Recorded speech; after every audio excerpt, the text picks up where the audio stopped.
constate que le quorum est atteint. Je déclare la séance ouverte. Chers collègues, je crois que tout le monde a compris ce qui nous réunit aujourd'hui dans cette séance extraordinaire. C'est pour apporter notre soutien à l'agriculture. Je crois que tout le monde sait que ce département était autrefois un département avec une grande partie urbaine. 80% de ses habitants, c'était le fameux ratio 80-20. Mais ce département est aujourd'hui, on peut qualifier d'un département rural. Je ne dirais pas extrêmement rural, mais rural, où on a une multitude d'agricultures dans des territoires différents. Et tout le monde a pu constater ce qu'avait pu être cet été la difficulté professionnelle, je dirais même personnelle des agriculteurs pour s'être rendus avec de nombreux collègues à plusieurs reprises sur des territoires différents. Il se trouve que le département du Rhône a été un des départements les plus impactés de France en termes de sinistres. Cette difficulté de sécheresse faisait suite à la crise de la viande, à la crise du lait, qui avait marqué, je dirais, les exploitations et aussi le moral des agriculteurs. Alors qu'il nous est apparu que le département, comme il l'a toujours fait dans ces moments, soit aux côtés des agriculteurs, comme il l'avait fait en 2011, comme il l'a fait sur des créneaux particuliers comme la viande, comme la viticulture, que cette fois sur l'élevage, on ait un accompagnement pour ces jeunes, ces moins jeunes. Donc je le dis ici, certains le savent, certains ne s'en remettront pas. Certains ne s'en remettront pas, je dirais, moralement, mais certains sont aujourd'hui des hommes et des femmes qui sont complètement découragés. Vous avez certainement suivi ce qui s'est passé hier à Paris, avec des propos qui ont été tenus, je dirais, de jeunes qui abandonnent.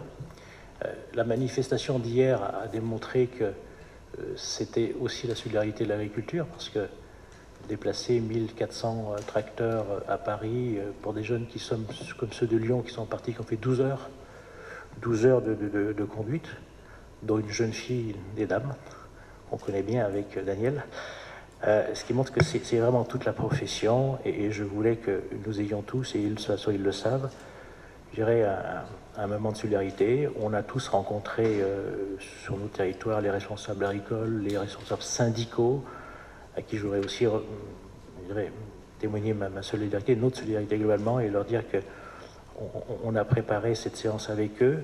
Mais je ferai, si vous voulez, plusieurs petites remarques. Je dirais, c'est d'abord, aujourd'hui, je crois que l'État ne peut pas s'exonérer de cette difficulté, et je ne suis pas sûr que les mesures annoncées hier soient suffisantes pour rassurer et faire en sorte que certaines colères s'apaisent. Moi, je veux bien qu'on ait une année blanche, mais l'année blanche, elle ne réglera pas les problèmes financiers. Il les reportera, c'est tout. Et que peut-être qu'il le reportera dans une année qui sera peut-être encore plus difficile, ce qu'on ne peut pas savoir. Ça, c'est la première difficulté. On est dans un contexte, je le sais, européen. Je suis législateur, je sais tout le poids aussi de l'Europe dans l'agriculture. Parfois, l'Europe a été décriée, mais aussi parfois l'Europe est utile, mais c'est une vraie difficulté. Je veux dire, aujourd'hui, cette vision, on a aussi tout ce qui est aujourd'hui la difficulté que sont la production avec les ventes et le rôle que jouent certains intermédiaires, qui est parfois très difficile, qui parfois est soutenant, mais qui est parfois très contesté et parfois même contestable. Moi, sans rentrer dans une polémique avec qui que ce soit, je trouve qu'aujourd'hui, il y a des partenaires qui s'exonèrent de leur vision, notamment dans ce département du Rhône.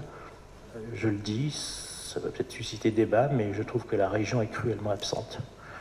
La région est cruellement absente dans cette affaire parce que la région est dans une vision politique qui est la sienne, mais dans des moments de solidarité comme celui-ci, on doit être plus réactif et on doit afficher les choses, surtout quand on a des moyens financiers qui le permettent.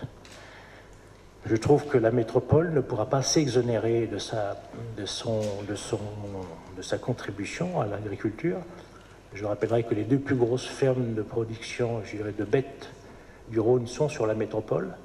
Je les connais bien. L'une est à Saint-Genis-Aval, 550 bêtes, c'est quand même pas mal, et l'autre est à Saint-Genis-les-Olières, dans une exploitation avec une jeune fille que l'on connaît bien aussi avec Daniel Julien, qui est une jeune fille de Vaugneray, mais qui a décidé de s'installer dans la métropole. Donc c'est-à-dire que l'agriculture dans la métropole est existante, et que la métropole ne pourra pas s'exonérer de son soutien, je dirais, à l'agriculture. Je n'ai aucun conseil à donner aux élus de la métropole, ils sont des élus, je dirais, du deuxième degré, c'est autre chose, mais je crois que là-dedans, ils ne peuvent pas rester, je dirais, insensibles. Autrement, je suis intimement convaincu que quelques tracteurs vont aller dans les prochains jours devant les bâtiments du Grand Lyon. Et puis, on a aussi des partenaires qui ne pourront pas s'exonérer, puis surtout que la loi va les y inviter à être partenaires, je dirais, à des moments difficiles, notamment sur l'économie, c'est les communautés de communes. On y reviendra certainement dans le débat, mais je crois que là, les communautés de communes, dans l'évolution de ce que sera les textes législatifs et ce que sera, je dirais, le fonctionnement, la mutualisation des aides, devront être des partenaires. Je sais que certaines communautés de communes ont décidé d'être, je dirais, aux côtés des agriculteurs. D'autres, peut-être, le feront dans les prochains jours, mais je souhaite ardemment qu'il le soit. Voilà ce que je souhaitais dire en préambule. Peut-être que je vais passer la parole à M. Dupéret, pour qu'il nous donne aussi, lui, sa vision sur ce que j'appellerais le côté eau, qui était aussi quelque chose. J'avais un agriculteur au téléphone là tout à l'heure, un agriculteur de Saint-Mamère, et qui m'expliquait toute la difficulté. Donc il avait la chance, il avait des rivières, mais il me redisait qu'au moment difficile, c'était 100 litres d'eau par bête. Donc ce qui va aussi avoir un impact. Donc, Antoine, vous avez la parole. Eh bien, merci, Président. Oui, donc moi, je vais me limiter au secteur eau. Donc, comme vous venez de le souligner, l'agriculture dans le département a énormément souffert de la sécheresse cet été. En ce qui concerne la grande culture, l'arboriculture et le maraîchage, nous avons pu faire face grâce à notre réseau d'irrigation. Pas sans difficulté, parce que nous avons pompé avec des volumes plus importants que les autres années, et il faut savoir qu'à ce jour, nous avons pompé plus de 20 millions de mètres cubes. La viticulture, j'en parlerai pas puisque l'arrosage est interdit dans ce domaine-là. Par contre, c'est pour les éleveurs que la situation était la plus difficile. Plus d'herbe dans les prés, avec dans certains cas obligation de nourrir les bêtes dans les stabulations et les abreuver avec l'eau du réseau. Pour d'autres, la nécessité de porter de l'eau dans les pâtures, car les sources et les mares étaient taries. Je profite quand même pour préciser que si les 27 projets de création et de réfection de retenues collinaires bloqués par les démarches administratives avaient été en place, la situation aurait été beaucoup plus simple à gérer et surtout moins coûteuse pour tous. D'ailleurs, je pense qu'il est inconcevable de subventionner des associations et des organismes pour qu'ils fonctionnent et ensuite d'être obligé de nouveau sortir le porte-monnaie pour payer les contraintes souvent abusives qu'ils nous imposent. Donc, suite aux visites que nous avons faites sur le terrain avec vous, Monsieur le Président et la Vice-présidente à l'Agriculture, j'ai réuni début juillet dans cette maison les présidents du syndicat des eaux et d'assainissement. Il est ressorti de cette rencontre que tous les présents étaient prêts à faire un geste de solidarité envers les éleveurs sur la surconsommation 2015, estimée par rapport à une moyenne des 2 ou 3 dernières années, qui pourrait porter sur un dégrèvement de 80% de cette surconsommation pour les syndicats d'eau et l'annulation de la taxe d'assainissement des volumes destinés aux animaux. Actuellement, avec les services, nous recherchons les meilleures formules pour mettre en place, lors de la prochaine facturation, ces volontés, tout en restant dans un cadre légal, ce qui n'est pas simple non plus. Voilà ce que je peux dire. Merci. Qui concerne l'eau. Monsieur Dupéret, sur ce point, est-ce qu'il y a des interventions? Bernard, je vous vois lever le doigt. Sur l'ensemble des dossiers, on est bien d'accord. Non, sur ce point, sur l'eau. Ok, parce que on était dans le cadre d'une information, voilà, s'il y avait eu des interventions.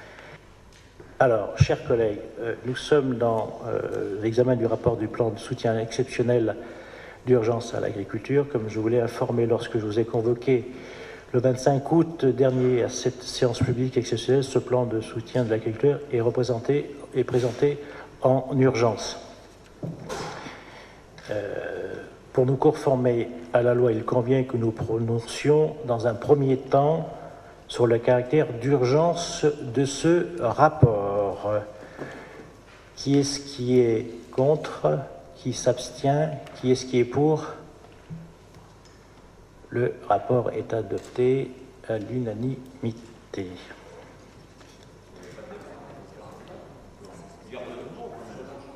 Ah, mais il faut... Non, non, mais c'est sur l'urgence, là. C'était sur l'urgence. Alors, pour qu'il y ait débat, il faut qu'il y ait une présentation du rapport, monsieur le conseiller général. Je voudrais, avant de donner la parole à Colette, remercier, je dirais, peut-être d'abord des gens de l'extérieur, parce qu'il faut toujours remercier ceux de l'extérieur, c'est-à-dire la Chambre d'agriculture et les syndicats agricoles, tous ceux qui ont souhaité nous rencontrer, et puis remercier Colette Darfin. Elle a fait un travail, j'allais dire, titan, qui l'a occupé plusieurs nuits, où il a fallu écrire, réécrire, modifier, calculer, avec bien sûr Renaud en arrière-plan sur la partie finance, et je voulais dire, mais aussi tous ceux qui ont contribué, aussi Antoine et d'autres, et tous ceux qui ont été sur les territoires. Samedi dernier, il y avait plusieurs grosses manifestations agricoles, et il a fallu d'abord passer les messages, voir si ce qu'on proposait était dans l'acceptation aussi de ce monde agricole. C'est pas tout de proposer des choses aux agriculteurs, mais il faut que ça leur aille et que ça soit, je dirais, quelque chose qui soit, je dirais, pas intéressant pour eux, mais qui soit, je dirais, logique. Donc je voudrais vous publiquement remercier et les services de la Chambre, et puis tous les collègues élus qui ont contribué à la présentation de ce rapport qui nous est soumis dans le fascicule 1. Colette, vous avez la parole, Madame la vice-présidente de l'agriculture. Merci. Donc, merci à tous d'avoir répondu à ce conseil extraordinaire d'urgence. Donc, l'ordre du jour de notre conseil départemental de ce matin parle de lui-même. La situation n'a échappé à personne d'entre nous dans nos cantons respectifs depuis quelques mois. On a autour de nous un théâtre de désolation. L'agriculture est face à une situation sans précédent. Elle est même à un virage historique. On peut se poser la question, qu'est-ce qu'on veut faire de notre agriculture en France ? Des prix qui s'effondrent et totalement bloqués. Que peut-elle faire face à un embargo russe, des marchés qui s'effondrent avec la Chine, des normes environnementales, des lourdeurs administratives, des difficultés de mise en œuvre de la PAC. La profession ne veut pas d'une agriculture à deux vitesses entre l'Europe et la France. Elle attend une égalité européenne sur les charges, les normes sanitaires. Elle demande des réformes structurelles pour gagner en compétitivité. Elle demande une économie mieux adaptée entre la production, la transformation et la distribution. Un ensemble de décisions courageuses pour sortir les paysans de ce marasme, des repères clairs, simples et rapides pour être reconnus pour ses talents et ses produits de qualité. Donc tout au long de l'été, comme l'a dit le Président, des mobilisations répétées et qui se poursuivent, notamment auprès de la grande distribution. Et ces manifestations ont marqué les esprits et bénéficient du soutien de nos concitoyens. À cette conjoncture économique catastrophique est venue s'ajouter également une longue période de sécheresse et de canicule sans précédent pour notre département, qui devrait être reconnu au Fonds national de gestion des risques en calamité agricole sécheresse. Le Rhône est en effet le département le plus touché au niveau régional. Donc vous avez tous des documents sous les yeux sur lesquels on peut voir l'impact des pluviométries sur le mois d'août. Bon, tout le monde peut s'y retrouver. Le Rhône est quand même dans une zone très très rouge, très touchée. Ce qui a entraîné quand même des déficits énormes de production sur les prairies, sur les cultures de maïs fourragé. Voilà, on est en maïs fourragé, on est à moins 44% de rendement moyen, et sur les prairies, on est à moins 53% pratiquement. Donc, bon, par rapport aux autres départements de la région, on est en tête. Voilà, on s'en passerait. Donc ça, c'est tous des relevés ISOP des mesures prises agroclimatiques. Donc nous avons eu plusieurs échanges avec la profession tout au long de l'été. Et il nous a paru urgent de mettre en place un plan de soutien exceptionnel avec 2 mots d'ordre de la profession, besoin de rapidité et besoin de simplicité. Donc le premier point, le premier volet, c'est une aide forfaitaire de solidarité, un plan de soutien pour l'élevage. Donc ça nous permet de répondre à la notion de rapidité dans l'action en apportant une aide financière au plus vite pour compenser ces baisses de revenus. Un premier signe pour éviter la décapitalisation des cheptels qui à moyen terme rendra la situation des exploitations encore plus difficile. Une enveloppe d'1,5 million maximum qui serait versée à 1939 exploitants âgés de moins de 62 ans qui sont éleveurs laitiers, bovins, caprins, ovins et porcins de plus de 10 UGB. Donc, c'est des critères qui ont été travaillés avec la Chambre d'agriculture et les listes fournies ont été établies avec la Chambre d'agriculture et vérifiées par la DDT également. On arrive dans cette enveloppe à une aide par exploitant qui s'élèverait à 700 €. Et dans cette même enveloppe, je propose également une aide complémentaire de 500 € à cette aide forfaitaire de base qui concernerait 140 jeunes agriculteurs, soit un versement global pour eux de 1 200 € par exploitant. Je tiens particulièrement à l'attribution de cette aide pour les jeunes agriculteurs qui sont installés depuis moins de 5 ans et ayant constitué un dossier d'aide à l'installation. Je considère qu'ils sont particulièrement touchés au cœur de cette crise structurelle et conjoncturelle, qui doivent supporter de lourdes échéances de crédit, n'ayant que peu de marge de manœuvre financière et n'ayant pas forcément constitué des stocks suffisants pour pouvoir abonder auprès de leurs animaux. Voilà, donc vous avez la liste annexée au rapport, comme je l'ai dit, une liste établie par la Chambre et vérifiée par la DDT. Cette aide rapide, pour répondre aux critères de rapidité, sera mandatée très rapidement et créditée sur le compte des exploitants d'ici la fin du mois de septembre, normalement.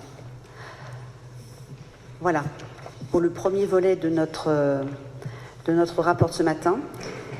Et puis, une deuxième enveloppe pour une aide fourragère. Comme nous avons pu le voir donc, sur les documents ou sur le diaporama, depuis début juin, le déficit pluviométrique accentué de températures caniculaires ont asséché les sols. Après un déficit de fauche de printemps, aucune repousse n'a eu lieu après la première coupe et les cultures de dérobés semblent de plus en plus aléatoires. La saison avance et les pluies attendues ne sont pas au rendez-vous. Alors les cultures de dérobés, c'est souvent des cultures qui sont mises pour avoir un produit à l'automne, voilà, après les premières cultures. Les exploitants ont dû affourager et abreuver les animaux au pré ou à l'étable, en puisant dans leur stock, et la plupart sont contraints d'acheter du fourrage, entraînant des problèmes de trésorerie. Nous avons réuni en juillet donc une cellule de crise pour l'eau, comme l'a expliqué Antoine tout à l'heure, avec tous les syndicats du département. Et afin d'aider les exploitants et les exploitations à l'achat de fourrage, foin ou maïs, et pour éviter un maximum la décapitalisation, je vous propose d'adopter le principe d'une enveloppe d'1 million €. Nous avons considéré avec le Président que la solidarité territoriale doit concerner toutes les collectivités. Donc c'est pourquoi nous proposons de moduler cette participation du département en fonction de la participation des communautés de communes. On a également émis le critère des communautés de communes de plus de 10 000 habitants, pour ne pas impacter les plus petites, qui souhaiteront s'engager dans cette démarche.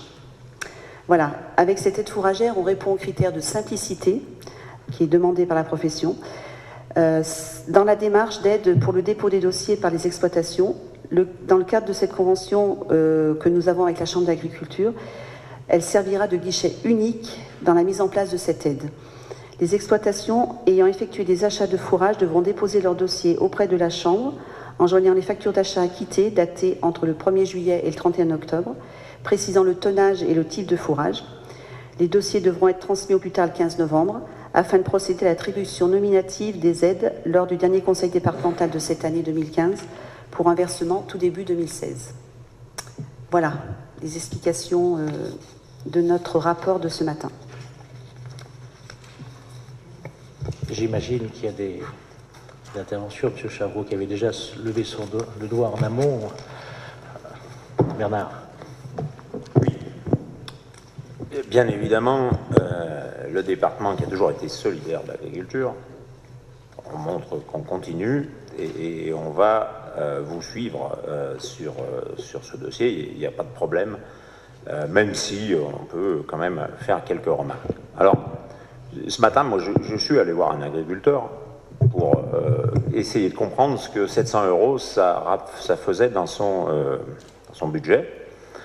Bah, pour un agriculteur qui a 50 vaches laitières, c'est 5 à 6 jours de nourriture. Donc c'est pas comme ça qu'on va sauver des gens, mais là encore, j'entends bien que le département, c'est plus une aide, plus une question de principe, dire on est là à vos côtés et on y va. Et donc voilà, mais c'était une précision que je tenais quand même à apporter. Vous l'avez dit, Monsieur le Président, il y en a qui ne passeront pas l'hiver, c'est vrai.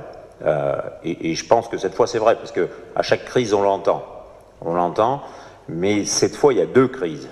Il y a la crise des prix et la crise due aux conditions climatiques, une sécheresse plus qu'exceptionnelle dans le département du Rhône, avec des températures qui ont été plus élevées parfois que dans des pays méditerranéens, ce qui est quand même fortement inquiétant. Donc 700 €, voilà ce que ça donne, c'est bien. Moi, je suis plus circonspect sur l'aide fourragère, parce que l'aide fourragère, c'est bien, c'est même peut-être mieux que la première. La première, c'est forfaitaire, et forfaitaire, c'est toujours assez injuste ou inéquitable. Donc, l'aide fourragère, il y a des factures, on achète de la nourriture, et le département aide. Sauf que vous avez quand même mis une condition, c'est l'aide des communautés de communes. Pas sûr. Alors, d'abord, on n'a pas la hauteur à laquelle doivent s'engager les communautés de communes, parce que peut toujours s'engager, mais sur pas grand-chose. Et puis, on a des communautés de communes, et j'en connais, qui ont quand même un budget très, très, très serré. Et, alors, vous allez me dire, c'est comme le nôtre. On entend bien, parce que ça fait un total de 2,5 millions. J'ai relu un article il n'y a pas longtemps, là, où on parlait de 50 millions de trop, donc ça fait 52,5 maintenant. Ah non, on les a pris ailleurs. Peut-être. Bon. Mais pour certaines communautés de communes, ça va être compliqué, même si sans doute elles auront la volonté de faire quelque chose. Donc moi j'attends un peu plus là. On votera le principe là aussi, il n'y a pas de problème. Alors je dis, donc la conclusion, c'est beaucoup pour le conseil départemental, 2,5 millions, et peu pour l'éleveur à la fin. Mais c'est comme ça, c'est souvent comme ça dans les aides. Les effets d'annonce font que on a l'impression de mettre une grosse somme, et puis quand on divise par le nombre, ça fait une toute petite somme pour chacun. Alors il y a deux phénomènes qui s'additionnent, je l'ai dit, et heureusement, l'année 2015 fait suite à une année 2014 où il y avait quelques stocks. L'année 2014 a été très pluvieuse en été, ce qui a permis de faire des stocks, de ne pas toucher aux stocks de printemps, et voire même de faire quelques stocks au mois de septembre-octobre. Donc heureusement pour certains, ils ont déjà puisé largement dans ces stocks de l'année dernière. Mais au-delà de tout ça, sur les prix notamment, moi ça fait quand même, je vous le rappelle, des années que je dénonce les puissances des grands groupes, des grandes surfaces, etc. Et certains semblent se réveiller aujourd'hui en disant mais est-ce que le mal ne vient pas essentiellement de ces gens-là? Bah oui, il vient de ces gens-là, ils font quand même la pluie et le beau temps. Et la Chambre d'agriculture du Rhône, que je côtoie, oui, s'ils faisaient la pluie, ça arrangerait, mais ils font surtout trop de soleil. Et la Chambre d'agriculture que je rencontre, et notamment son président, heureusement, j'ai envie de dire, je trouve qu'il a changé un peu de discours, parce que moi je dis, la dérive ultra-libérale européenne, qui détruit sans cesse la plus-value de notre économie pour le bénéfice d'une infime partie de notre société. Je vais répéter la phrase pour que tout le monde l'entende bien. La dérive ultralibérale européenne qui détruit sans cesse la plus-value de notre économie pour le bénéfice d'une infime partie de notre société. Alors évidemment, c'est une phrase d'un gaucho, je sais pas quoi. Gaucho, ça pourrait être Bernard Chavreau, par exemple. Eh bien, pas du tout. Pas du tout. J'ai trouvé ça dans l'information agricole, je l'ai ici. Et c'est le vice-président, Gérard Bazin, que je connais bien, agriculteur à la Rajasse, qui écrit ça. Donc, moi je me réjouis quand même de la prise de conscience de ces responsables, et c'est pas faute de leur avoir dit. Alors peut-être que la pédagogie, c'est ça aussi, hein, je suis bien placé pour en parler. La pédagogie, c'est de répéter inlassablement, voilà. Et alors maintenant, c'est qu'est-ce qu'on fait par rapport à ça? Qu'est-ce qu'on fait? Alors j'ai lu dans le même, ou dans un autre, je ne sais plus, Information agricole, c'est véritablement ma source d'inspiration en ce moment, et c'est une bible, ouais, c'est un journal qui moi, je ne pensais pas un jour d'ailleurs lire ça de façon assidue, que 88% des Français soutiennent l'agriculture, sont prêts à payer plus cher. C'est ce qui est écrit, c'est un sondage alors je me méfie des sondages, hein, parce que ça dépend encore comment on a posé la question. Si on pose la question en disant est-ce que vous êtes prêt à aider l'agriculture, évidemment la réponse est oui. Puis quand il faut mettre la main au porte-monnaie, c'est déjà un peu plus difficile. Mais bon, il y a quand même 88% de personnes qui ont dit ça. Moi j'ai envie de leur répondre et de lancer, c'est ce que j'ai fait d'ailleurs l'autre jour à la fête de l'agriculture à Saint-Martin-en-Haut, j'ai envie de lancer un appel à nos consommateurs. Alors je ne vais pas aller jusqu'à leur dire de ne plus aller dans les grandes surfaces, parce que ça, c'est vraiment très gauchiste. Mais je vais leur demander, quand ils vont dans les grandes surfaces, eh ben, d'éviter d'acheter de l'agroalimentaire. Il y a des tas d'endroits où on peut acheter de l'agroalimentaire. Je vois Renaud Pfeffer qui sourit, mais chez lui, il est bien placé. On peut aller à Uniferme. Et ailleurs, il y en a suffisamment, des points de vente collectifs. On peut aller directement chez les agriculteurs. On peut aller aussi dans le petit commerce du village. Alors certes, on va payer un petit peu plus cher, mais c'est la manière de montrer à nos agriculteurs aussi qu'on est à leur côté. Et je pense que ce sera largement aussi efficace que de déverser des pneus sur les parkings des grandes surfaces. Et là encore, j'ai rien contre, hein, je l'ai déjà dit il y a quelques temps, les pneus, on va les éliminer, le département devrait participer au financement, le CIMOLI participe largement, enfin d'autres. Donc tous ceux qui ne seront plus là, on n'aura pas besoin de payer, donc c'est bien. Mais pour autant, je pense qu'on peut avoir des actions comme ça, qui sont des actions très simples, et qui pourraient, si elles prenaient une envergure importante, faire réfléchir ces gens-là. Alors, j'ai proposé ça à un agriculteur qui m'a dit « bah oui, mais si vraiment tout le monde adhérait à cette action et que le chiffre d'affaires des grandes surfaces, des moyennes surfaces diminue, très rapidement, ils augmenteraient un peu les prix en disant « bon, voilà, si c'est ce que vous voulez, on augmente les prix, mais la marge resterait la même ». Alors c'est malheureusement vrai, hein, j'en ai bien peur. Pour autant, il faut bien chercher des solutions. Donc voilà, moi, ce que je propose. Et puis, je rappelle, j'étais à la fête de l'agriculture à Saint-Martin-en-Haut. Alors j'ai vu qu'un certain nombre y étaient le samedi. J'ai d'ailleurs dit aux jeunes agriculteurs que l'invitation n'était pas bien claire. Mais c'est comme ça. Donc j'étais le dimanche et on m'a demandé de prendre la parole parce que j'étais le seul conseiller départemental au moment des discours officiels. Alors il paraît qu'il y en a qui aient préféré escalader des montagnes, je ne sais pas quoi, chacun fait comme il veut, mais j'ai parlé en mon nom propre évidemment et pas au nom du conseil départemental quand même.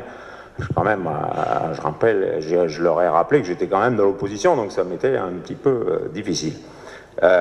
Et j'ai rappelé aussi que quand même le discours ambiant, c'est de dire bon, on n'y arrive plus, les prix sont trop bas, donc on va faire du volume. Pour faire du volume, il faut s'agrandir. Pour s'agrandir, il faut lorgner, comme on dit chez nous, les terres du voisin, forcément, parce qu'il n'y en a pas ailleurs. Donc il faut forcément regarder ailleurs où on peut les prendre. Donc je trouve que, et ça montre ses limites. Depuis des années, on est dans cette politique, dans cette logique, et on voit bien que ça ne porte pas ses fruits parce qu'on en est toujours au même point.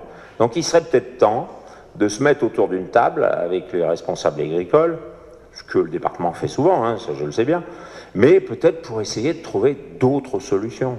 La solution de l'agrandissement, la preuve, elle ne fonctionne pas. Donc il faut qu'on arrête un petit peu avec ça et qu'on soit obligé, au nom du département, d'agir à chaque crise qui risquent d'ailleurs d'être de plus en plus nombreuses, surtout si le réchauffement climatique s'accentue et qu'on a des périodes comme ça assez souvent, sur une dizaine d'années. Si on a 3 ou 4 périodes comme ça, ça va être vraiment compliqué. Vous l'avez rappelé, Président, on est dans un département rural, mais pas si rural que ça, et le foncier intéresse tout le monde. Il intéresse les collectivités qui en ont besoin pour développer des zones artisanales, par exemple, ou d'autres choses, intéresse ceux qui veulent construire des lotissements, et puis évidemment intéresse l'agriculture. Et là aussi, c'est un peu la quadrature du cercle dans notre département. Quand on veut s'agrandir, on ne sait pas trop où trouver l'ensemble des réponses pour pouvoir aller jusque-là. Donc voilà, moi, ce que je voulais vous dire. Je rappelle, alors sur les normes quand même, on a été interpellé, quand je dis on, c'est de manière générale, hein, ils mettent tout le monde dans le même sac, les députés européens, les députés tout court, les conseillers départementaux, etc. Tout le monde est responsable des normes selon l'agriculture. Moi, je rappelle une chose. Les normes en soi, il y en a effectivement beaucoup, ça devient très compliqué. Il en faut, malgré tout. On le voit bien avec les dérives du climat, etc. Si on avait agi plus tôt, peut-être qu'on n'en serait pas là. Et puis, je vais donner un exemple qui n'a rien à voir avec l'agriculture. En Chine, la Chine, jusqu'à ces derniers jours, était plus que compétitive, gérait à peu près tous les produits manufacturés, mais alors ils s'assoient sur les normes. Le résultat, c'est que les gens se baladent avec un masque dans les grandes villes. Donc je ne sais pas, à un moment, il faut aussi qu'on soit suffisamment conscient du problème. Et les normes, je dirais qu'il faut, on arrive avec les agriculteurs à les accepter. Mais ce qui n'est pas acceptable, c'est que nos voisins n'aient pas les mêmes normes. Et c'est un échec criant de l'Europe, c'est de ne pas avoir au moins sur notre partie, je ne parle même pas des États-Unis, de l'Argentine, etc., ou d'autres, on n'a pas réussi. Donc il faut se pencher sur le problème. J'ai quelques attaches avec l'Espagne. Quand je vais en Espagne, je discute avec les agriculteurs, on ne joue pas dans la même cour. Ils ne s'embarrassent pas trop de... Bon. Et donc forcément, les tomates, ou je ne sais pas quoi, arrivent moins cher sur le marché français que les producteurs, que nos producteurs, au prix où nos producteurs peuvent les proposer. Donc ça, c'est quelque chose qui, plutôt que de taper sur les normes, de taper sur l'administration, c'est ce qui a été fait encore dimanche dernier, les jeunes agriculteurs ont vraiment l'habitude de taper sur l'administration. L'administration, elle ne fait que le travail qu'on lui demande de faire, et si on lui demande d'appliquer les normes, elle les applique. Mais là, il faut qu'on soit à leur côté pour essayer de faire aboutir au niveau européen une harmonisation. C'est d'ailleurs la même chose pour les salaires. Moi, sur Montretier, il y a un énorme GAEC qui produit des tonnes et des tonnes de fruits rouges. Il y avait 80 Polonais cet été. 80 Polonais. Hein, parce qu'on m'explique que le salaire est plus facile, ça coûte moins cher, etc. etc. Ben là aussi, c'est pas complètement normal et il faut qu'on trouve une solution. Voilà un petit peu sur tout ce que je voulais vous dire. Alors, sur la région, la métropole, sur la région, moi je laisserai répondre ma collègue.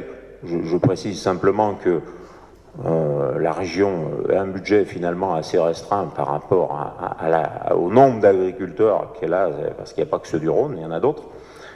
Et puis que quand même, à travers les contrats de développement, etc., et j'en ai un, c'est des DRA, sur le Cimoli, très souvent, on aide la profession agricole, très très souvent, hein, ce sont souvent des dossiers qui arrivent par là, et tout le monde croit que c'est le Cimoli. Alors ça m'arrange bien, parce qu'en tant que président du Cimoli, je fais semblant de dire que c'est moi, mais c'est la région, bien entendu, qui paye.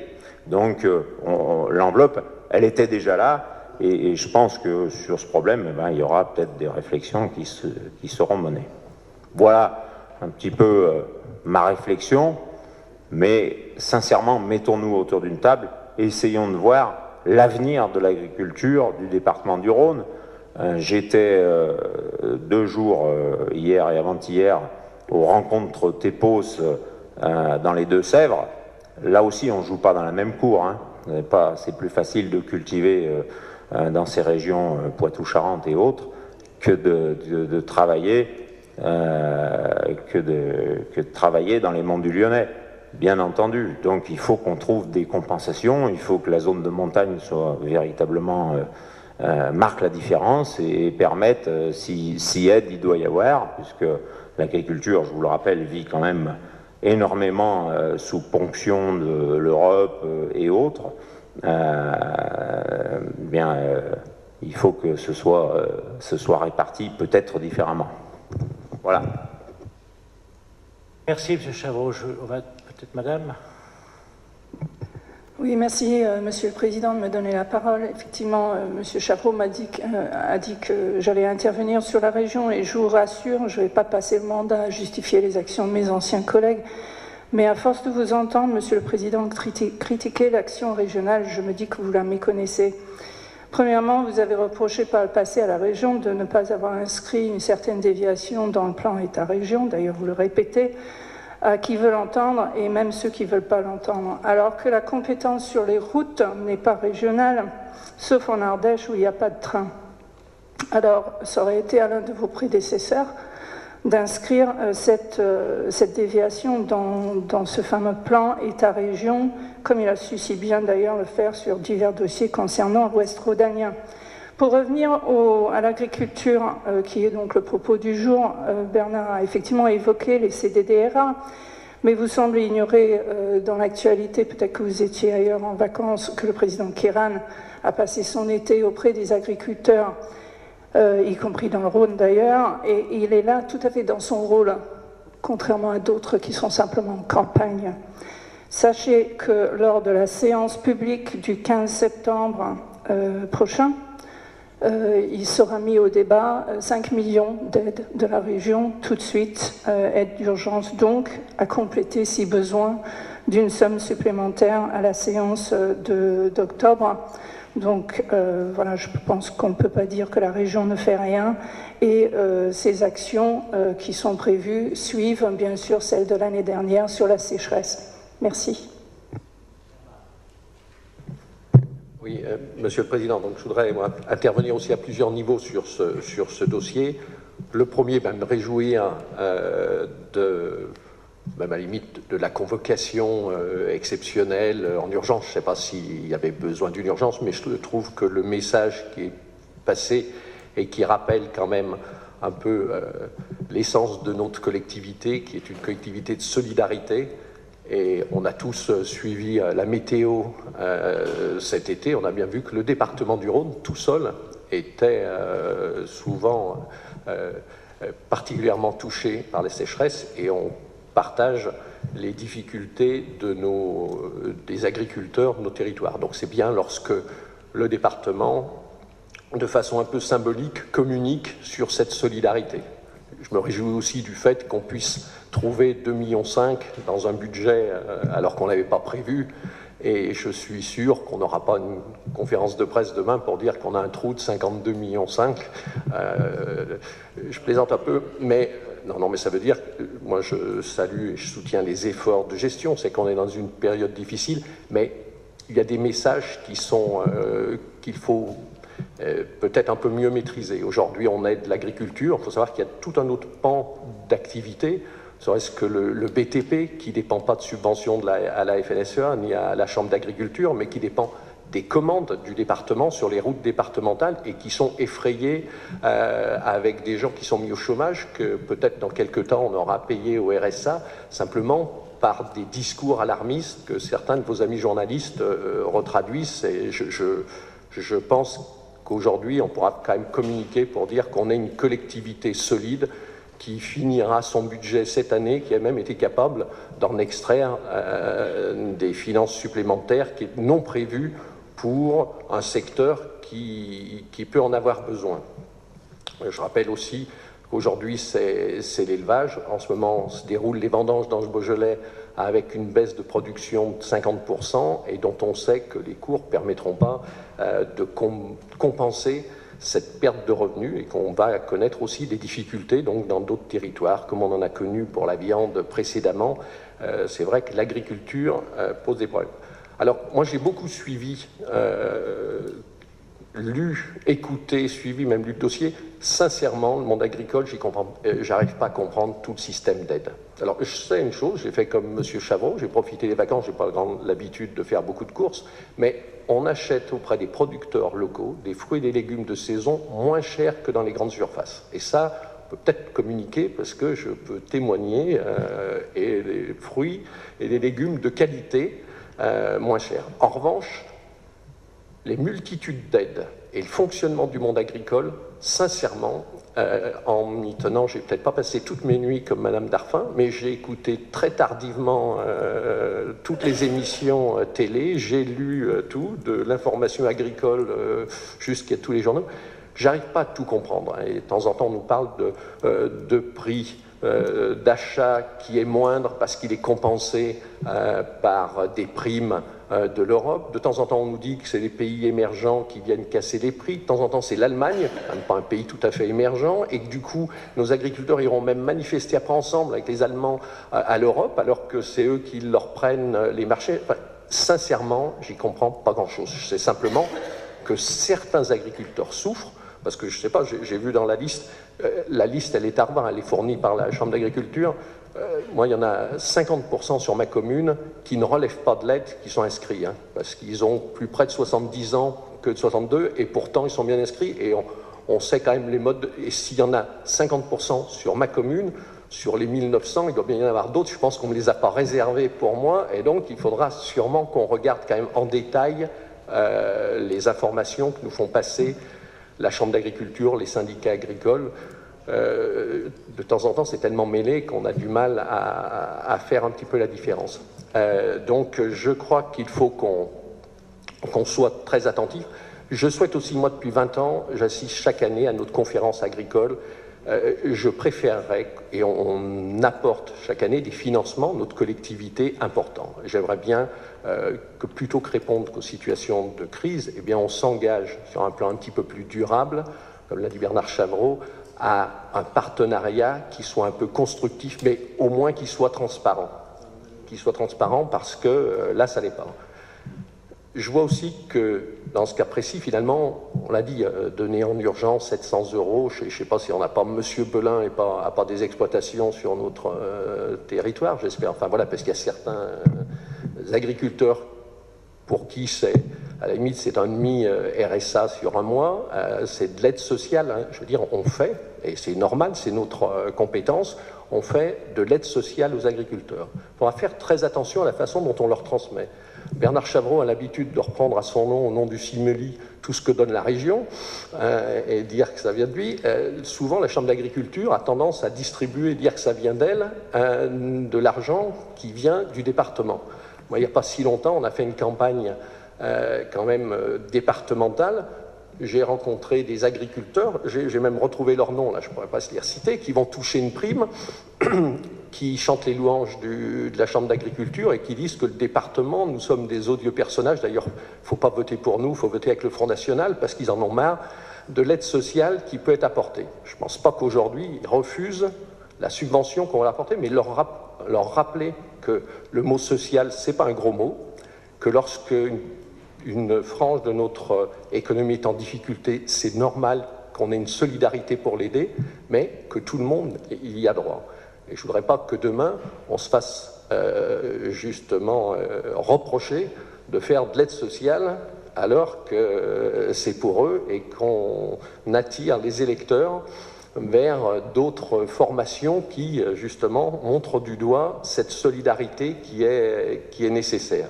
Donc, je pense qu'il faut qu'on ait une relation avec la Chambre d'agriculture qui soit très claire, qu'on relance que la prochaine conférence agricole du département porte des projets structurants et qu'on puisse aider, parce que par le passé, dans différents domaines, on a quand même apporté des aides qui non seulement n'ont pas réglé les problèmes, mais parfois on a, avec du recul, des exemples où on les a aggravés. On a aggravé dans certains domaines par nos aides, en maintenant des gens en survie qui cassaient du coup les prix, qui affaiblissaient les voisins. Enfin, c'est des choses je crois auxquelles il faut se méfier. Enfin, pour ce qui est de la dernière de l'aide, là, qui est sur l'aide fourragère avec la sollicitation, moi, ce que je demande quand même, et peut-être particulièrement à Colette Darphin, c'est que le département puisse regarder aussi globalement les aides européennes, parce qu'il y a certaines communautés de communes qui ont pu en avoir. La solidarité, après, il faut qu'elle soit là pour régler les inéquités. Et il ne faudrait pas que certains territoires cumulent toutes les aides et que d'autres, parce que je pense que l'éleveur qui est le voisin dans le village à côté d'un endroit très aidé a les mêmes difficultés, et que notre collectivité, justement, est là pour faire à la fois de la subsidiarité ou de la péréquation, mais pas pour, au contraire, aggraver des distorsions d'aide. Donc je crois que certains territoires ont pu en bénéficier, parfois parce que géographiquement ils ont le droit. Ce qu'il faudrait, on l'avait demandé par le passé, dans toute la commission de développement durable, c'est que lorsque des aides peuvent être réparties sur le territoire, au moins qu'elles concernent tous les Rhodaniens et pas que les gens qui seraient, par une limite administrative, parfois d'ailleurs un peu ridicule, bénéficiaires de ces aides. Donc lorsqu'on aura un tour de table à faire avec les comités de communes, qu'on puisse regarder aussi quelles sont toutes les aides qui arrivent sur notre territoire, à la fois de l'Europe, celles qui viendront nationalement, celles qui viendront de la région, celles qui viennent du département, et qu'au bout du compte, on n'ait pas créé des inégalités qu'on pourrait nous reprocher. Donc voilà ces quelques remarques pour en dire que bien sûr on votera ce soutien et qu'on se réjouit que le département reste bien cette collectivité de solidarité auquel nous sommes attachés. Merci. Bernard Chavot souhaitait reprendre la parole. Oui, parce que, effectivement, la remarque de Bernard Fierner est plus qu'importante, étant donné qu'il faut quand même qu'on essaye d'être juste et de répartir cette somme de façon équitable. Et en regardant les listes, je n'avais pas regardé plus que ça, j'ai regardé évidemment à Montretier, c'est là que je connais le mieux, et j'ai déjà trouvé ce qu'on appelle des doubles actifs. C'est-à-dire des gens qui travaillent sans aucun problème, qui ont un salaire, qui ont la chance d'avoir hérité des terrains de leurs parents, et qui mettent, comme on dit, des blanches, des charolaises, ou des limousines d'ailleurs, et puis qui se font un petit pécule comme ça. Il n'est peut-être pas normal quand même que ces gens-là soient aidés, parce que c'est pas vraiment des agriculteurs, c'est même pas des agriculteurs du tout à mon sens. Et c'est même des agriculteurs qui m'avaient fait remarquer ça à plusieurs reprises en disant, j'ai regardé la liste de Haute-Ivoire et j'ai retrouvé la personne dont on me cite souvent le nom qui favorise. Alors moi ce que je proposerais, Monsieur le Président, c'est qu'on garde l'enveloppe mais qu'on vérifie cette liste, ce qui permettra peut-être d'augmenter un petit peu, alors ça va pas faire grand chose parce qu'on va pas en éliminer autant que ça, mais on pourrait peut-être regarder ça. La Chambre d'agriculture pourrait le dire quand même, c'est quand même son rôle. Est-ce qu'elle les connaît? J'en sais rien. Je ne sais pas. Mais enfin, il faut qu'on les trouve et qu'on regarde ça. Oui, et peut-être que l'aide aurait pu aussi être... Alors, elle est fonction du nombre d'UGB. Il y a un minimum, mais on aurait pu faire par paquet de 10 UGB, par exemple. C'est aussi plus équitable. Bon, moi, je vous laisse faire sur ce point-là. Je vous le dis, on vote l'enveloppe, mais qu'on regarde bien ce côté-là. Et j'en profite pour ajouter le problème de l'eau qui a été évoqué. Il y a plusieurs problèmes, parce qu'on n'aide pas les maraîchers et les arbaux, alors que cette année, ils ont dû avoir des dépenses, ils ont eu des dépenses d'eau qui sont considérables pour avoir maintenu, pas toujours les légumes, parce que c'est parfois très, très, très compliqué. Et puis, également, les éleveurs qui... alors il y a aussi des inégalités, il y en a qui ont des sources, qui ont la rivière qui passe sur leur terrain, puis il y en a qui n'ont rien du tout, et donc, comme vous l'avez dit, une vache, c'est 100 litres par jour, donc il suffit de faire les multiplications, et on passe vite des litres au mètre cube, et ça fait des sommes très importantes. Les syndicats des eaux peuvent pas faire grand-chose, parce que, voilà, Moi, on me dit il faut au moins enlever la taxe d'assainissement. Je dis il n'y a pas de souci, sauf que les agriculteurs, en général, sont en pleine campagne, ils n'ont pas la taxe d'assainissement à payer, donc on va l'enlever à personne. Donc il faudrait regarder s'il peut être fait autre chose, mais j'avoue que je sais pas trop quoi. Et puis sur la deuxième remarque qu'a fait Bernard Fialaire sur les circuits courts, ce qu'on appelle les circuits courts ou la vente directe, contrairement à ce qui est parfois dit ou ce qui est parfois dans la tête de nos consommateurs, c'est moins cher, effectivement. Le jour où on était à Villefranche, je me suis arrêté au Pont-Arrêt, j'ai acheté une cagette de tomates pour pas grand-chose. Voilà, donc elle était à un prix défiant toute concurrence. Parce que moi aussi, j'ai souffert dans mon jardin, j'ai pas de tomates du fait que j'ai pas d'eau. Mais je demande pas d'aide, vous inquiétez pas, Monsieur le Président, je vais survivre. Je mangerai un peu plus de patates cet hiver ou un peu plus de châtaignes si on arrive à en trouver. Voilà, on va s'en sortir. À nouveau. Je ne veux pas faire un duo, j'ai simplement oublié aussi.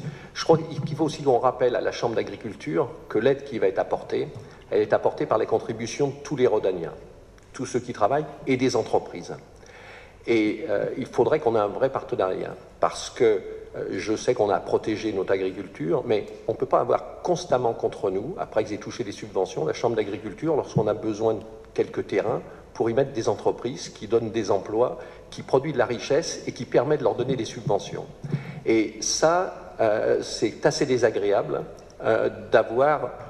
Moi, je comprends qu'on a à le défendre, on a tous envie de protéger notre territoire, mais on doit avoir un vrai partenariat qui ne doit pas se résumer simplement à donner des subventions quand ils viennent le demander et qu'ensuite on ait de temps en temps des remarques. Moi, je pourrais vous montrer des interventions sur des réflexions de PLU pour quelques mètres carrés qui sont complètement aberrantes. D'autant que, parce que je sache, on perd, paraît-il, des marchés face à l'agriculture allemande. La densité couverte par l'habitat et l'entreprise sur le territoire allemand est bien supérieure à celui de notre pays. Donc si on veut s'en sortir, il faut aussi que tout le monde puisse travailler et produire de la richesse.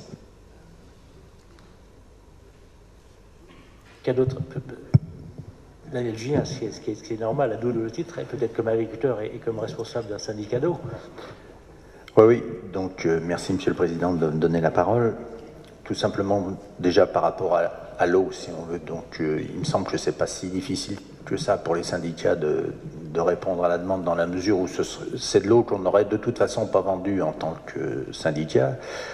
Les syndicats sont en charge souvent du renouvellement de réseau, et c'est pas le fait qu'ils passent plus ou moins d'eau qui change leur charge. Enfin bon, il me semble que sur ce cas particulier, il est relativement facile de pouvoir répondre.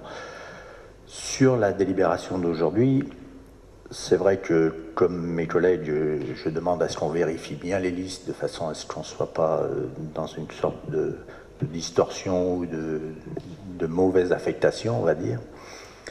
Et puis sur l'aide fourragère, j'aurais peut-être une remarque, c'est par rapport au délai. Je trouve que c'est peut-être un peu court par rapport à ce que Colette Darphin nous a annoncé.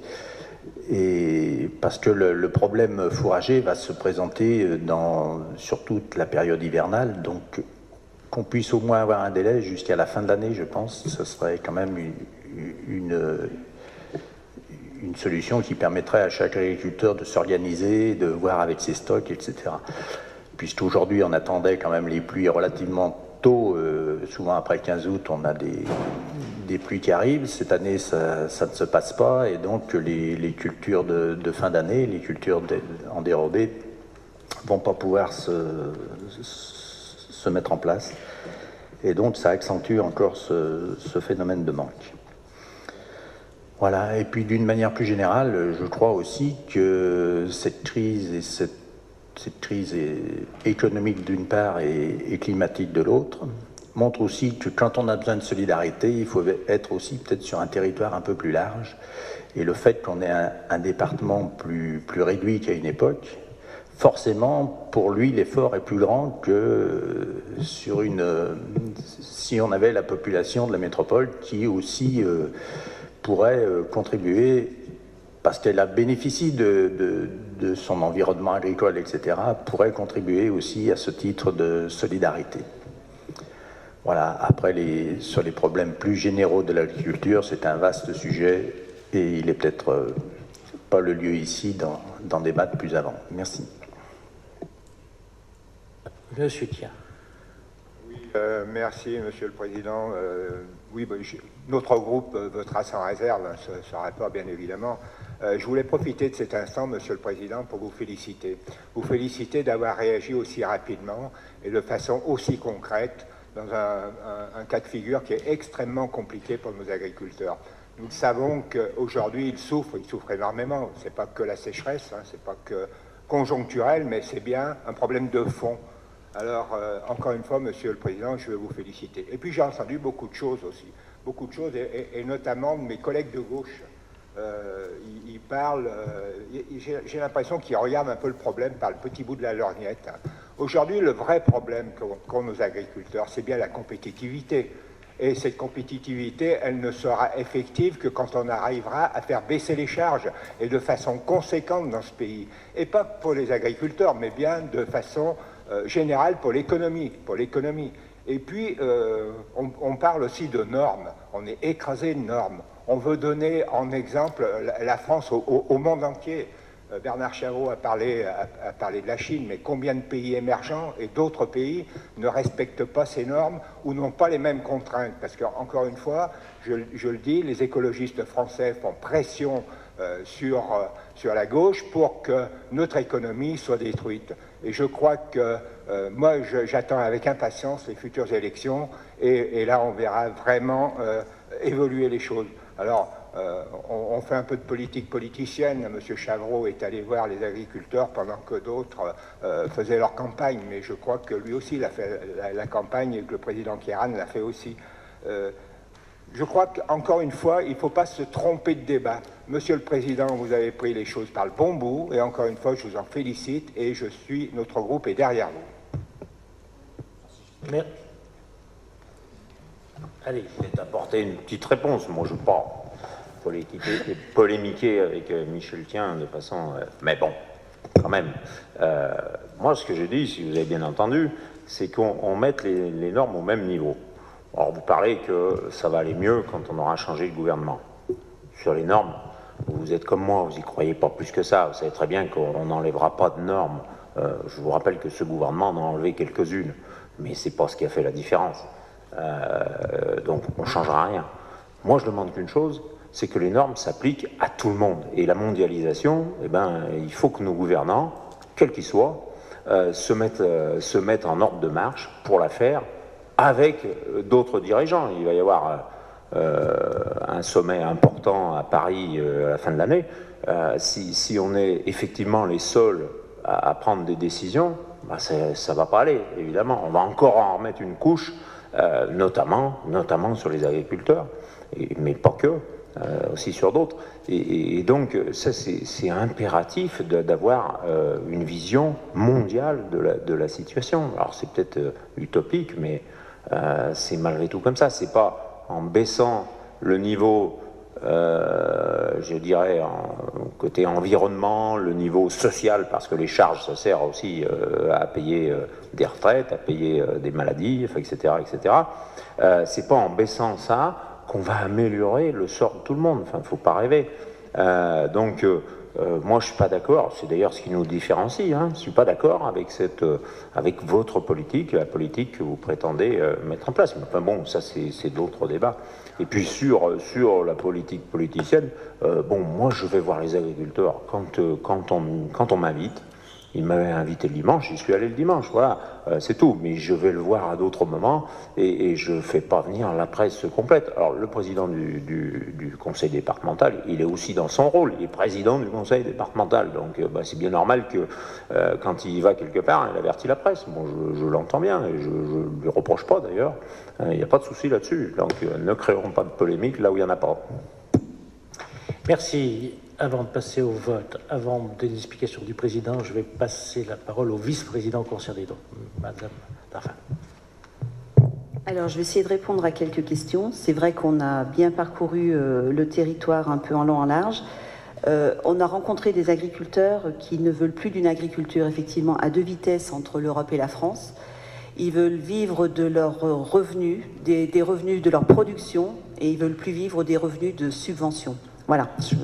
Alors le débat s'est peut-être un petit peu étendu ce matin. Je ne sais pas si on peut répondre à toutes les questions dans cette assemblée, mais bon, on peut peut-être faire remonter des choses, c'est sûr. Après, j'ai noté quelques réponses à apporter. Alors, la région, effectivement, est sur une réflexion et en train de mener, d'avancer une concertation, disons, avec toutes les instances agricoles. Hein. Elle va présenter donc à sa prochaine assemblée un programme d'aide. Moi, j'avais pas d'annonce d'enveloppe encore, mais bon, si c'est 5 millions d'euros, peut-être. Hein. Voilà, elle est en train d'émettre aussi également des critères. Nous, on a mis des critères, elle en met d'autres qui sont même un petit peu plus carrés que les nôtres, mais bon, voilà. Les autres départements sont aussi en train de mener des réflexions, alors plus ou moins avancées. Je dirais que le Rhône est loin devant, c'est sûr. Certains n'ont encore pas pris d'engagement d'enveloppe, certains sont sont en concertation, ils souhaitent peut-être intervenir. Voilà, tous les autres départements sont en réflexion pour le moment. On a rencontré la métropole également, qui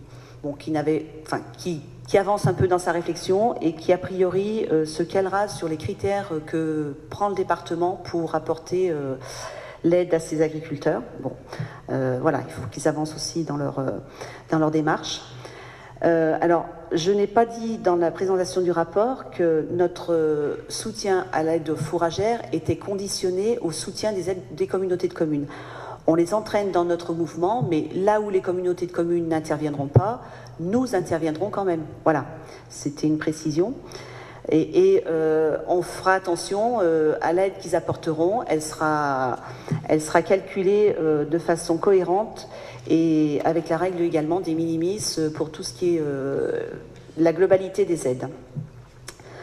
Voilà. Bon, pour les normes européennes, c'est vrai qu'on est dans une agriculture qui est menée à 2 vitesses au niveau de tous les pays. Bon, on peut également qu'être un partenaire pour faire remonter les observations du terrain et je ne sais pas si on est à même de pouvoir vraiment apporter des solutions à notre niveau. Voilà.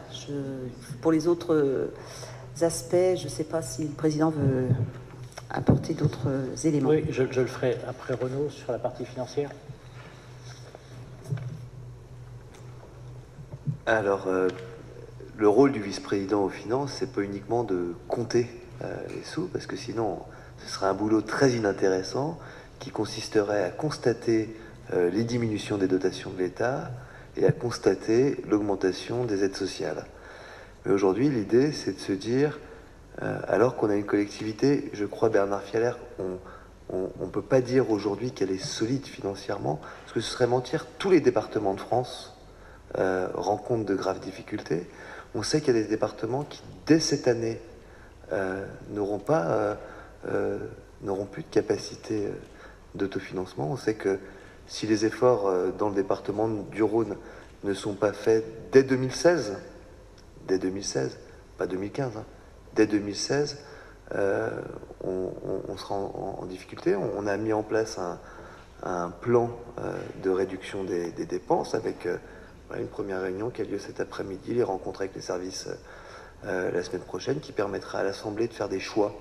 Et en fin de compte, le rôle du vice-président aux finances, pendant cette période compliquée, ça va être d'essayer d'apporter aux élus tous les outils pour qu'ils aient la capacité de faire des choix, pour écrire le projet et la feuille de route du département. Là, le choix était simple. Voilà, c'était dans l'urgence. On savait qu'il fallait à peu près 2,5 millions d'euros. Eh bien, on les a trouvés. Voilà. Et ça va nécessiter certainement des efforts. À nous de faire les arbitrages. Et comme l'a dit Bernard Fialaire, comme l'a dit Bernard Chavreau, ce département du Rhône est malgré tout un département rural. Il est un fleuron, en fait. L'agriculture est un fleuron économique du département du Rhône. C'est-à-dire que demain, l'agriculture, c'est peut-être la richesse du département du Rhône, avec les fleurons viticoles du Beaujolais, qui en plus ont beaucoup travaillé ces derniers temps sur la qualité et qui ont vraiment redoré leur image, la progression des coteaux du Lyonnais, et puis ce qu'on sait sur Côte-Rôtie et Condrieu, qui sont déjà des économiquement, qui rapportent beaucoup. Comment ? Des modèles parce qu'en fin de compte, la filière viticole en France, après la filière aéronautique, c'est la deuxième filière qui rapporte des devises à notre pays. Donc voilà. Et l'agriculture, si Lyon est capitale de la gastronomie, on s'en vante, mais c'est grâce à l'agriculture du Nouveau-Rhône. Voilà. C'est aussi un message qu'il faudra faire passer. C'est l'agriculture du Nouveau-Rhône qui permet à Lyon, par ses grandes tables, à être capitale mondiale de la gastronomie.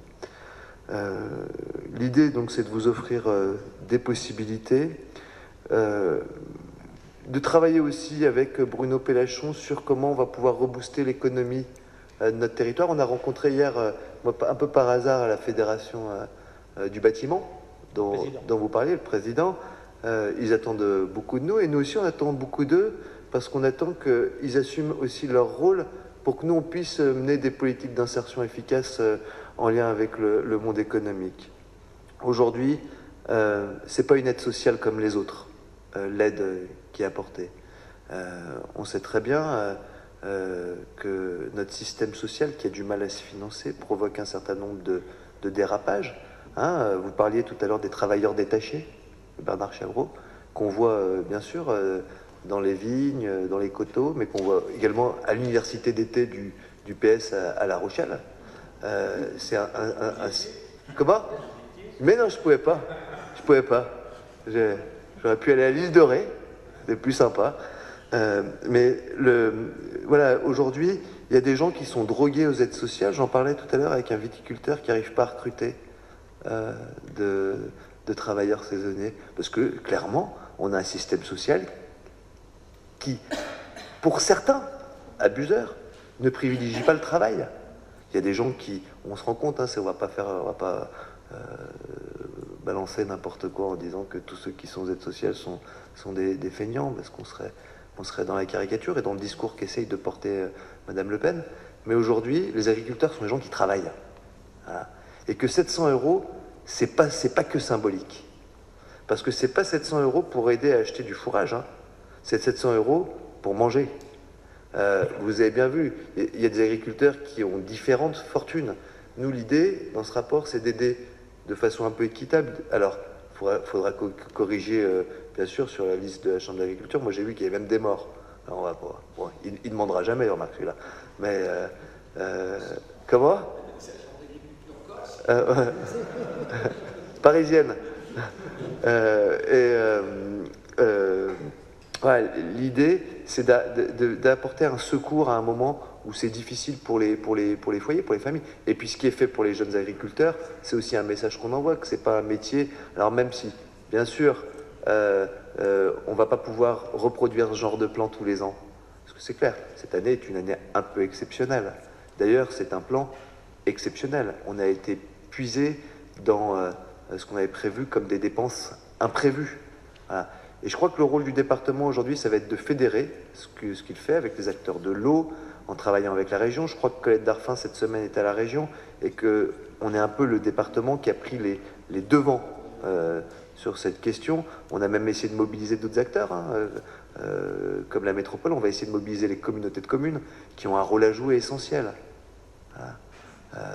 Elles connaissent encore mieux que nous, et puis elles exercent toute cette compétence d'aménagement et d'agriculture.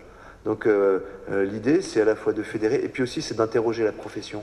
Quand on parle de la conférence agricole, demain, il va falloir qu'on interroge la profession sur son modèle de développement. Je sais qu'il y a déjà des collectivités qui ont rassemblé les professionnels du secteur, pas que les agriculteurs, mais toute la filière, pour s'interroger sur le modèle. Et aujourd'hui, si les agriculteurs... Alors, Bernard Chavreau disait que le gouvernement avait enlevé des normes. On entend même maintenant qu'il a diminué les impôts. Ça fait partie des scoops. Et que la TVA compétitivité était peut-être une bonne idée. Je crois qu'au-delà de toutes ces petites polémiques un peu politiciennes, il y a un modèle à sauver. Et aujourd'hui, le département s'engage très fortement. Il ne sauvera pas le modèle par cette aide, mais il envoie un signal fort que le pays a besoin de son agriculture pour prospérer. Voilà. Merci. Peut-être quelques mots avant de procéder Je vous en prie, madame, pardon. Excusez-moi, juste une question. On est un peu dans la confusion, puisque dans le rapport, vous dites que l'aide du département sera conditionnée à l'accompagnement des communautés de communes, mais Mme Daffin a l'air de dire que non. Vous pouvez préciser comment ça se passera? Je vais y venir, si vous m'y autorisez. Plusieurs points d'abord. Madame, pour vous répondre à vous. Sur la région, vous dites que je ne connais pas la région. Je ne suis pas sûr que je n'ai pas passé plus de temps élu que vous. Mais peut-être qu'on pourrait regarder les dates. Sur le contrat de plan, je vous rappellerai les chiffres. 100 et quelques euros par habitant du Rhône, 1600, je crois, de mémoire pour les habitants de l'Ardèche. Je me dis qu'il y a quelque chose qui ne va pas bien, qu'on aurait pu être plus performant dans les dossiers. Sur le dossier, puisque ce n'est pas l'objet du, mais sur le dossier du contournement de l'Arbrel, en fait, qui n'est pas un contournement de l'Arbrel, puisqu'il ne passe pas à l'Arbrel, je pense que c'est vraiment un dossier sur lequel on aurait pu s'arc-bouter un peu plus, et que ceux qui étaient candidats à l'époque sur liste régionale, pour être sur liste régionale, qui sont du secteur, auraient pu peut-être mettre ce dossier en avant. Vous me dites, parler de l'effort immense de la région. J'ai tenté de savoir quel était le budget de l'agriculture de la région. Il est tellement immense qu'il n'existe même pas sur l'organigramme financier de la région, puisque vous avez un budget, je crois, de 2,4 milliards, mais la part attribuée à la région n'est même pas, je dirais, annoncée. Si on compare ce que donne la région à ce qu'on donne, vous connaissez la petite phrase, quand je le regarde, je me rassure. Là, je dis que le département du Rhône donne proportionnellement bien plus que la région. Et que nous, madame, ici, nous sommes dans une séance en urgence. Je vois que la région n'est pas dans une séance en urgence. Donc je vois que le traitement que fait la région vis-à-vis de l'agriculture est à l'aune de ses convictions et de sa philosophie, madame. Est à l'aune de ses convictions et de sa philosophie dans le domaine agricole. Je vous rappellerai que, madame, dans le mandat d'avant, il n'y avait même pas de vice-président de l'agriculture au conseil régional. Donc je sais comment l'agriculture est traitée au conseil régional, et que certains élus du conseil régional ont une vision de l'agriculture qui est tout à fait à part. Parce qu'on ne peut pas être associé avec des gens comme les Verts et dire qu'on va défendre l'agriculture jusqu'au bout. Voilà. Deuxièmement, pour ce qui est du BTP, je suis d'accord avec toi, Bernard, c'est un partenariat qui est important, puisqu'on les a rencontrés hier, et je veux qu'on puisse mutualiser sur ce secteur. Je note peut-être une chose que peut-être que vous n'avez pas en mémoire, c'est qu'ici, en 2011, on a voté une subvention exceptionnelle à la sécheresse, et que quand je regarde les chiffres qui ont été à l'époque donnés, c'est 3 millions. Mais je rappellerai qu'à l'époque, nous avions un budget qui faisait plus d'1,5 milliard, 7 peut-être à l'époque, de mémoire. Donc je crois que les 2,5 millions que l'on donne, rapportés à notre budget, sont largement au-dessus de ce qui a été donné dans cette maison. Alors, je ne vais pas revenir sur le débat sur les normes, sur plein de choses, parce que ça, on y passerait beaucoup de temps. Les relations avec la Chambre sont très bonnes. Alors, je me félicite d'avoir mis la petite liste fournie par la Chambre d'agriculture, et qu'on sait que sur une liste à peu près qui fait 2000 noms, il y a parfois peut-être des impairs ou des coquilles. Il appartiendra qu'on les revérifie, mais je le redis, c'est une liste qui a été fournie par la Chambre d'agriculture, et c'est vrai qu'il y a quelques noms, j'ai vu aussi dans la circonscription, qui sont un peu orthodoxes. Bon, on verra comment on traite ces dossiers particuliers. Il était pour nous urgent d'apporter notre soutien à l'agriculture, et c'est ce qu'on va faire. Pour le troisième point qui fait débat, le point 2, pardon, du rapport qui fait débat sur les aides conditionnalisées. Moi, je vous dis, vous avez vu que on le fera après consultation, et qu'une délibération sera écrite. Donc pour le moment, on est dans un souhait, mais moi je souhaite que les contributions des structures intercommunales soient marquées. Je sais que certaines structures intercommunales ont déjà prévu. J'ai rencontré des présidents de comités de communes. On les rencontrera, je crois, tous lundi, dans un autre débat, mais je sais que certains vont déjà le faire. Moi, je souhaite qu'on conditionnalise les aides. Je souhaite qu'on conditionnalise les aides du département aux aides de la région, aux aides des comités de communes. Pardon, mais là, on est vraiment sur le territoire des intercommunalités. Nos intercommunalités sont toutes, je dirais, sur des territoires ruraux. Je sors la communauté de communes de Montsol, parce qu'on ne peut pas lui demander, avec son nombre d'habitants, d'être aussi vaillant que les autres. Mais quand je regarde, si vous voulez, le fonctionnement de certaines intercos, je me dis que pour certaines, il y a de la marge. Vous connaissez comme moi les rapports de la Cour des comptes sur les intercos, ce qui est dit sur les finances des intercommunalités. Et je sais qu'il y a des intercommunalités qui ont des possibilités financières plus difficiles que d'autres. Mais quand je vois certains établissements ou certaines structures sportives, ou quand je vois comment certaines agricultures sont partenaires sur des compétences pour lesquelles ils n'ont pas compétence, je me dis que sur l'agriculture, qui va devenir, je vais dire, qui va relever, je dirais, de la loi de notre une difficulté parce qu'il va falloir qu'on soit partenaire sur les aides, il va falloir qu'on soit partenaire, et que cette délibération est précurseur de ce qu'on va être obligé de faire à partir de l'application de la loi NOTRe. Donc je souhaite que les intercos soient nos partenaires sur la partie fourragère, qui entre nous ne sera pas une somme énorme, parce que je crois que la tonne c'est 120 € à peu près, hein, c'est à peu près ça, je crois, de mémoire sur l'herbe, sur le foin, sur le fourrage. Donc on n'est pas sur des sommes énormes, et que vous avez vu que nous on a mis 1 million, c'est ça, et que si on divise par le nombre d'agriculteurs, ça fera à peu près 500 €. Donc je crois qu'il faut qu'il y ait un partenariat des intercos, et je suis intimement convaincu qu'elles le feront. Voilà ce que je voulais vous dire. S'il n'y a pas d'autres prises de parole, je vous propose qu'on passe, s'il n'y a pas d'autres prises de parole, qu'on passe au vote. Qui est contre? Qui s'abstient?